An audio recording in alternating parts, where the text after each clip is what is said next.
आइए बेटा class 9th का एक हम नया चैप्टर स्टार्ट कर रहे हैं, चैप्टर नंबर 2 मैथमेटिक्स में, जिस चैप्टर का नाम है पॉलिनोमियल।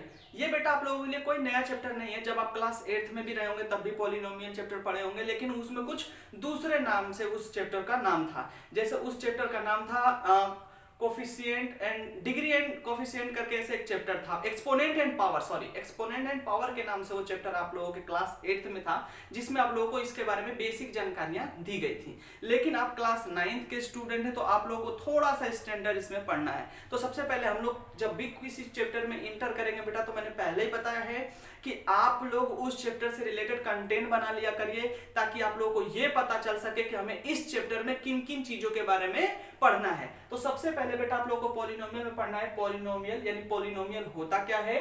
नंबर 2 पे बेटा आप लोगों को पढ़ना है कि टर्म्स, यानी टर्म्स किसको बोलते हैं।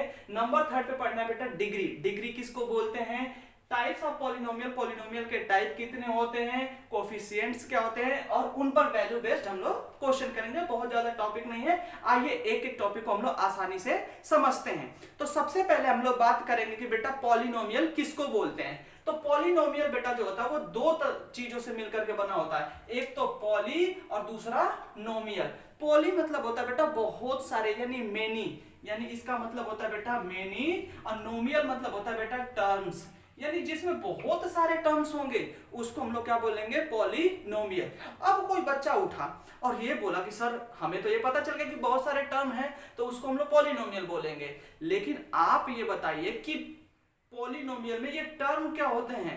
तो बेटा टर्म वही चीजें होती हैं जो आप लोग लिखते हो किसी चीज को और उनको प्लस माइनस से सेपरेट करते हो। जैसे फॉर एग्जांपल, हम एग्जांपल के तौर पे जैसे हम यहाँ पर लिख दिए 2x लिख दिए, 5x + 3 लिख दिए, 7x² + 2x + 9 लिख दिए। तो यहाँ पर हम देख रहे हैं बेटा कि यहाँ पर हम देख रहे हैं कि यहाँ पर सिर्फ 2x लिखा है, तो ये एक टर्म माना जाएगा, क्योंकि इसके आगे पीछे कोई प्लस माइनस करके किसी अन्य डिजिट को नहीं लिखा गया है।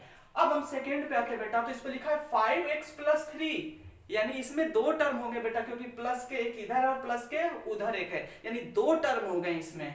अब इसमें बेटा 7x + 2x + 9, तो कुल कितने टर्म हो गए हैं, इसमें कुल 3 टर्म हो गए आप लोगों के पास। तो बेटा टर्म आप लोग क्लास 8th में ही पढ़ के आ चुके होंगे। जब क्लास 8th में रहे होंगे तो आप लोगों से पहला क्वेश्चन यही पूछता था कि इन द फॉलोइंग, इनमें से आप ये छांट करके बताओ कि इनमें से कौन मोनोमियल है, कौन बाइनोमियल है, कौन ट्राइनोमियल है। तो बेटा आप लोग कैसे छांटते थे कि जब सिंगल टर्म होता था तो उसको बोलते थे कि मोनोमियल है सर, जब दो टर्म उसमें होते थे तो बोलते थे कि बाइनोमियल है, जब 3 टर्म होते थे तो उसको बोलते थे ट्राइनोमियल है, और उसके बाद जितने भी टर्म्स आ जाते थे बेटा उसको आप लोग बोलते थे कि पॉलिनोमियल है। तो ये आप क्लास 8th में पढ़ के आ चुके हैं। लेकिन बेटा आप जब क्लास 9th में आए हैं तो कुछ तो इसमें चेंजिंग होनी चाहिए।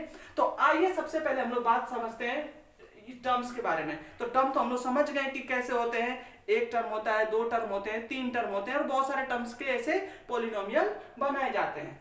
उसके बाद आता है बेटा नंबर 3 पे हमारा डिग्री। अब ये डिग्री क्या होता है बेटा, देखिए जरा ध्यान से, मैं कुछ अलग एग्जांपल ले रहा हूं। नंबर 1 हमने कर दिया, नंबर 2 पे हम लोग चलते बेटा डिग्री के बारे में, यानी डिग्री हम लोग किसको बोलेंगे। डिग्री हमारी क्या होता है बेटा, जैसे हम इसके लिए एक एग्जांपल लेते हैं। सबसे पहले हमने लिख दिया यहाँ पर 5x² + 3x + 2, एक एग्जांपल। दूसरा ले लिया बेटा हमने 7x³ - 8x5 + 3। हमने तीसरा एक एग्जांपल ले लिया बेटा इसका 7x² + 9, इसका फोर्थ एग्जांपल ले लेता हूं बेटा 5। अब देखते हैं बेटा इसकी डिग्री क्या होती है। हमने यहां पर देखा कि यहां पर पहले तो हम टर्म देख रहे हैं कि कितने टर्म है इसमें, तो 1 टर्म, 2 टर्म, 3 टर्म, यानी ये 3 टर्म है इसमें, 1 2 3, इसमें भी 3 टर्म, इसमें 1 2 2 टर्म्स, इसमें 1 टर्म। अब इन तीनों टर्म में से पहले तो आप ये देखिए कि किसका पावर, सबसे ज्यादा पावर कितनी है। तो हमने देखा कि ये इसकी पावर क्या है, 2 है, इसकी पावर क्या है, 2 है। इसी को बोला जाएगा बेटा डिग्री, यानी जो सबसे ज्यादा पावर होगा उसी को बोलेंगे इसकी डिग्री। तो इसमें इस पूरे टर्म में सबसे ज्यादा पावर यहां पर 2 है, तो इसकी डिग्री हो गई बेटा, डिग्री इसकी हो गई फर्स्ट की डिग्री हो गई हमारी 2। इसमें चलिए चेक करते हैं, तो देखते हैं बेटा कि एक तो पावर 3 है, एक पावर 5 है और इसकी तो कोई पावर ही नहीं है। तो इन सब में सबसे ज्यादा पावर कितनी है? 5। तो सेकंड का क्या हो गया बेटा? डिग्री। सेकंड की डिग्री हो गई 5। इसी तरह से इसमें लेंगे तो इसमें सबसे ज्यादा पावर कितनी है? 2 और इसकी तो कोई पावर ही नहीं है। तो इसका हो जाएगा बेटा नंबर थर्ड की डिग्री कितनी हो जाएगी? 2। और इसमें बड़ा ये लॉजिकल है, आपसे अक्सर पूछा जाएगा बताओ कि 5 की डिग्री कितनी है। तो बेटा सिंपल सी बात है, इसके साथ कोई वेरिएबल लगा ही नहीं है। वेरिएबल का मतलब बेटा A B C D X Y Z कुछ भी अगर ऐसा कहीं लिखा है तो उसको हम लोग वेरिएबल बोलते हैं। जैसे फॉर एग्जांपल हमने लिखा है, ऐसे लिख दिया 7x, तो बेटा इसमें 7 जो होता है वो कांस्टेंट एक नंबर होता है और जो ये x है वो वेरिएबल है।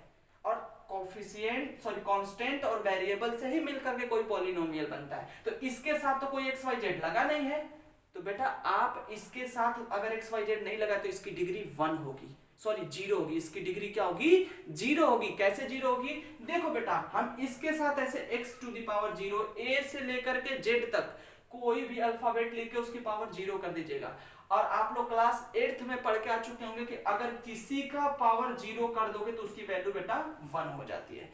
तो बेटा जब इसकी वैल्यू 1 हो जाएगी तो I mean 5 into X to the power 0 यानी फाइव इंटू 1। तो बेटा फिर भी तो ये 5 आ गया। तो यहां पर हम लोग देख रहे हैं कि जो इसके साथ वेरिएबल लगा उसकी डिग्री कितनी है? 0। तो जब भी बेटा कोई सिंगल नंबर लिख देगा उसके साथ कोई एक्स वाई जेड नहीं जुड़ा होगा तो इसका मतलब ये होगा कि उसकी डिग्री जो होगी 0 होगी। तो आगे बात समझ में, यानी कोई भी हम लोग पॉलिनोमियल लेंगे उसमें जो वेरिएबल की हाईएस्ट पावर होगा वही उसकी डिग्री होगी। आगे बात समझ में। नेक्स्ट आगे चलते बेटा, जब अगर हमें डिग्री समझ में आ गई तो अब हम लोग चलते हैं अगले नंबर 4 पे, टाइप ऑफ पॉलिनोमियल्स के बारे में कि पॉलिनोमियल जो होता है वो हमारे कितने टाइप का होता है। देखो बेटा पॉलिनोमियल जो होता है उसकी कोई लिमिट नहीं होती है, लेकिन जनरली उसको क्लासिफाइड करने के लिए क्लास 9th में 3 तरह के पॉलिनोमियल को लिया गया है। हालांकि वो 4 तरह के भी पॉलिनोमियल आपके सिलेबस में है, लेकिन 3 तरह के पॉलिनोमियल को ज्यादा आपके क्लास 9th में वेरीफाई किया गया है। तो सबसे नंबर 1 पे आप लोगों में जो लिया गया वो लीनियर पॉलिनोमियल, नंबर 2 पर क्वाड्रेटिक पॉलिनोमियल, नंबर 3 पे लिया गया बेटा क्यूबिक पॉलिनोमियल। तो अब भाई किसी का कोई नाम पड़ता है तो जरूर उसके पीछे कोई राज होता है। जैसे फॉर एग्जांपल आप किसी हॉस्पिटल में जाते हैं तो हर आदमी को तो आप डॉक्टर कहते नहीं है भाई, जिसको जो पोस्ट मिलता है, जिसकी जो स्पेशलिटीज होती है उसी के बेस पर तो हम उसको नाम देते हैं। आई बात समझ में। या आपके स्कूल में बहुत सारे लोग आते हैं, उनमें से कोई टीचर, सारे ही टीचर हैं लेकिन उनमें से कुछ लोगों की स्पेशलिटीज होती है मैथ पढ़ाने की, कुछ की इंग्लिश, कुछ की साइंस, तो हम लोग जनरली बोलते हैं कि वो हमारे साइंस के टीचर हैं, वो हमारे मैथ के टीचर हैं, वो हमारे हिंदी के टीचर हैं। तो बेटा वो सब हम उनकी स्पेशलिटीज के बेस पर देते हैं। तो उसी तरह से बेटा हम लोग क्या करेंगे, पॉलिनोमियल को उनके डिग्री के बेस पर बताएंगे कि वो लीनियर पॉलिनोमियल है, क्वाड्रेटिक पॉलिनोमियल है कि क्यूबिक पॉलिनोमियल है। तो आइए बेटा अब हम एक एग्जांपल लेते हैं और उसकी हेल्प से इसको समझते हैं। तो सबसे पहले नंबर 4 पे हम लोग चलते हैं बेटा। क्या सीखने वाले हैं हम लोग? Types of polynomial. Types of polynomial. बेटा देखिए टाइप्स ऑफ पॉलिनोमियल जो होगा बेटा वो हमारा क्या होगा, डिग्री के बेस पर हम लोग क्लासिफाइड करेंगे। अगर किसी पॉलिनोमियल की डिग्री 1 है तो उसको बोलेंगे लीनियर पॉलिनोमियल। तो सबसे नंबर 1 पर आता है बेटा हमारा लीनियर पॉलिनोमियल। नंबर 2 पे आता है बेटा हमारा क्वाड्रेटिक पॉलिनोमियल। नंबर 3 पे जो आता है बेटा हमारा आता है क्यूबिक पॉलिनोमियल। आगे बात समझ में बेटा। अब हम कैसे पता करें कि लीनियर पॉलिनोमियल कौन है, क्वाड्रेटिक पॉलिनोमियल क्या है, क्यूबिक पॉलिनोमियल क्या है? बेटा मैंने बताया कि अगर किसी की डिग्री 1 है, जैसे इसकी क्या होगी, डिग्री जो होगी बेटा वो 1 होगी, इसकी जो डिग्री होगी बेटा वो 2 होगी, इसकी जो डिग्री होगी बेटा वो 3 होगी इसकी डिग्री। अब एग्जाम्पल के तौर पे लेंगे बेटा तो लीनियर पॉलिनोमियल को हम लोग ऐसे लिख सकते हैं x प्लस 2, या सिंगल आप x भी लिख सकते हो।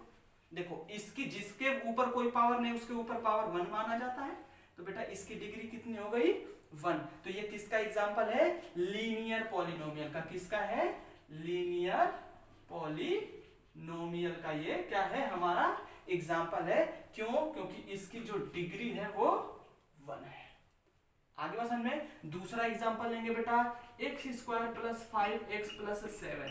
तो बेटा इसकी डिग्री कुल कितनी है 2 है इसकी डिग्री। तो ये कौन सा इक्वेशन पॉलिनोमियल हो गया, क्वाड्रेटिक पॉलिनोमियल हो गया। आगे बस समझ में, क्यों, क्योंकि इसकी जो डिग्री है वो कितनी हो गई बेटा 2 है इसकी डिग्री। तीसरा लेते हैं बेटा x cube plus 7x square plus 9। तो बेटा इसकी जो डिग्री है वो कितनी है 3 है। तो ये जो हो गया बेटा वो क्या हो गया, क्यूबिक पॉलिनोमियल। आगे बात समझ में, यानी फिर से एक बार मैं इसको क्लासिफाइड कर देता हूं बेटा कि पॉलिनोमियल जो होता है वो डिग्री के बेस पर 3 पार्ट्स में बांटे गए। नंबर 1 लीनियर पॉलिनोमियल जिसकी डिग्री 1 होती है उसको हम लोग लीनियर पॉलिनोमियल बोलते हैं। जिसकी डिग्री 2 होगी बेटा उसको बोलेंगे क्वाड्रेटिक पॉलिनोमियल। लेकिन जिसकी डिग्री 3 होगी उसको बोलेंगे क्या, क्यूबिक पॉलिनोमियल। और एग्जांपल के तौर पर हम लोग ऐसा कुछ एक एग्जांपल जनरेट कर सकते हैं। देखो बेटा ये बहुत ही इजी होता है, आप लोग चाहे तो इसे नोट डाउन कर सकते हैं। अब उसके बाद जो हमारा नंबर 5 पर है वो कोफिशिएंट्स है।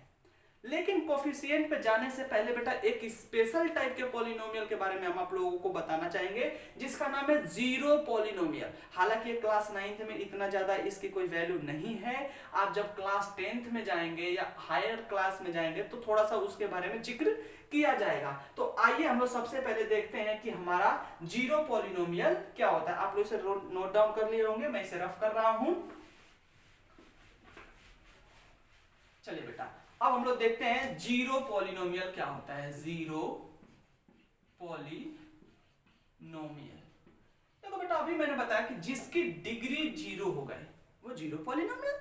और जीरो डिग्री कब होगी, जिसके साथ कोई वेरिएबल नहीं होगा। जैसे हमने लिख दिया एग्जांपल के तौर पर कि 5 लिख दिया, 9 लिख दिया, पाई लिख दिया, 7 लिख दिया। अब इनके साथ कोई वेरिएबल नहीं है, या हम इसको ऐसे भी लिख सकते हैं 0 x to the power 0 x to the power 0 x to the power 0। तो बेटा यहाँ पर हम जो वेरिएबल देख रहे हैं उसकी डिग्री कितनी है 0। तो यहाँ पर डिग्री कितनी हो गई इनकी 0 हो गई। इसका मतलब ये कैसे जीरो पॉलिनोमियल ये हो गए।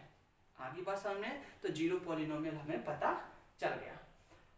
अब अगर आप लोगों को इतनी बेसिक चीजें आप लोगों को आ गई तो अब आप लोग जाएंगे वैल्यू बेस्ड क्वेश्चन पे कि इससे वैल्यू बेस्ड क्वेश्चन कैसे बनता है। तो देखिए बेटा क्लास 9th में अगर आप हैं तो 9th के स्टूडेंट के लिए सबसे पहला क्वेश्चन यही आता है कि आप इनमें से छांट करके बताओ कि कौन पॉलिनोमियल है और कौन नहीं है। अरे वाह, ये क्या बात हो गई भाई, अभी तक तो हम सिर्फ पढ़ते हैं कि ये है, ये न होने वाला केस क्या है। तो आइए इसके बारे में हम लोग पहले जिक्र करते हैं। तो सबसे पहले बात ये होती है बेटा कि हमें ये चेक कर लेना होगा कि जो भी चीजें हम पढ़ रहे हैं या जो भी सामने हमारे जो भी टर्म्स दिए गए हैं उनमें पॉलिनोमियल कौन से टर्म है और कौन से टर्म नहीं है। तो बेटा कंडीशन फॉर पॉलिनोमियल, पॉलिनोमियल के लिए बेटा देखिए कंडीशन होगी कि कभी भी जो वेरिएबल होगा वो न तो रूट में होना चाहिए और न तो उसकी डिग्री फ्रैक्शन में होनी चाहिए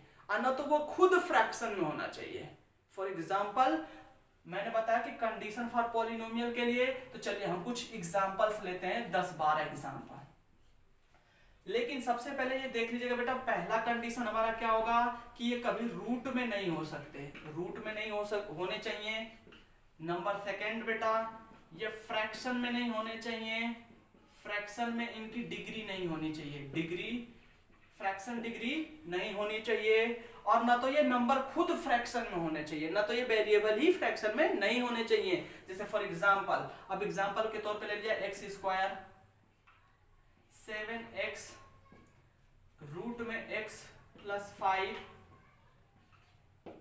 1 अपॉन में एक्स स्क्वायर 7 एक्स